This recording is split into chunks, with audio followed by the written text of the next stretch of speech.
If you're going to do some gathering on the serger, you can set the serger for a 4-thread overlock, tighten up the needle tensions, lengthen the stitch length to its longest setting, and set the differential feed to 2.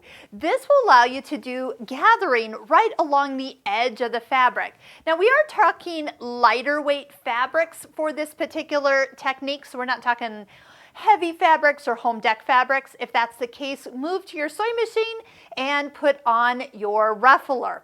Now, as you stitch, and make sure that your fabric's not starched. That makes it really hard for it to gather. You can also put your finger behind the presser foot as it's coming out and kind of stifle the fabric from coming out as quickly.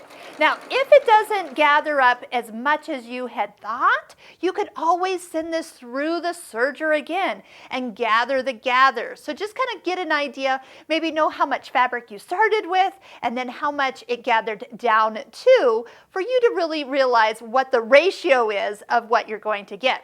And a quick little tip, if you're doing any type of gathering like this, make sure that you've finished this edge first, like with the little rolled hem, 3-thread rolled hem or a 2-thread rolled hem.